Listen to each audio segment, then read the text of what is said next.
আসসালামু আলাইকুম। আমরা যেটা দেখব, আমাদের প্রায় একটা ঝামেলা হয়। আমাদের এটা হচ্ছে একটা পিওই এনভিআর। পিওই এনভিআর এই পিওই এনভিআর এর ঘটনা যেটা ঘটে, এখানে একটা RJ45 পোর্ট থাকে, যেটা আমরা কানেক্ট করব রাউটারের সাথে। এখানে ধরেন 4 পোর্টের একটা পিওই এনভিআর থাকলে, এখন এই পোর্টের সঙ্গে আমি আমার ব্র্যান্ডের অথবা নন ব্র্যান্ডের ক্যামেরা দেবো। এখন আমার ব্র্যান্ডের ক্যামেরা দিলে প্লাগ এন্ড প্লেতে চলে আসে, কারণ আমার ব্র্যান্ডের আইপি থাকে 192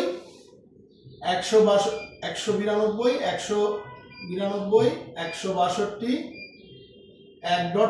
এটা হচ্ছে ডিফল্ট আইপি ডিএসসিপি তে থাকে। যখন এই পোর্টে কানেক্ট করা হয় তখন অটোমেটিক্যালি জিনিসটা কিন্তু নিয়ে নেওয়া হয়। এখন সমস্যা যেটা হচ্ছে যে যখন এটা অন্য ব্র্যান্ডের ইউনিভিউ ছাড়া অন্য কোনো ব্র্যান্ডের ক্যামেরা আমি এখানে অ্যাড করলাম, তখন আমার এনভিআর এর আইপি কিন্তু 192 168 1.30। এটা হচ্ছে আমার ডিফল্ট আইপি। যদি আমার রাউটারের আইপি অন্য কোনোটা থাকে, তাহলে সে ওই আইপিতে ডিএসসিপি তে আইপি রাউটার থেকে একটা নিয়ে সে অনলাইন হয়ে যাবে। কিন্তু প্রবলেম হচ্ছে অন্য ব্র্যান্ডের ক্যামেরা যখন আমি এখানে অ্যাড করেছি, তখন ওই ব্র্যান্ডের ক্যামেরার দুটি প্রবলেম থাকে। একটি হচ্ছে ওই ব্র্যান্ডের ক্যামেরার ভেতরে ঢুকে ওই ব্র্যান্ডের ক্যামেরাটাকে অনভিপ প্রোটোকল অন করে দিতে হয়, একটা ইউজার ক্রিয়েট করে দিতে হয়, সেটা ব্র্যান্ড অনুযায়ী তাদের সেটিংস অনুযায়ী করে দেওয়ার পরে আমার এই এনভিআর এর প্রত্যেকটা পিওই পোর্টের কিন্তু একটা আলাদা আলাদা আইপি থাকে। কোন আইপি থাকে? 172.16.0.2 বা সামথিং 15 16 14 12 যেরকমই হোক।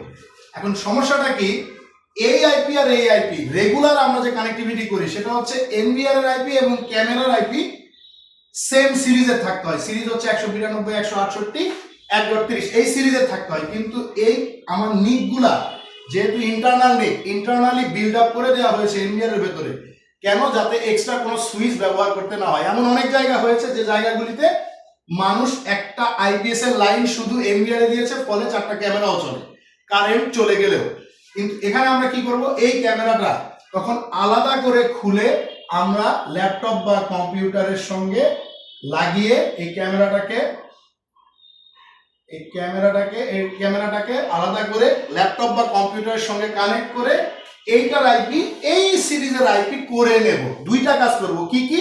একটা হচ্ছে অনভিপ ক্রিয়েট করে নেব এবং 172 সিরিজের আইপি করে নিব। নিয়ে এবার ক্যামেরাটা এই লাইনটা খুলে দিয়ে আমি তখন নিয়ে এসে আবার এই পোর্টে কানেক্ট করে দেব, তখন এই ক্যামেরাটা চলে যাবে।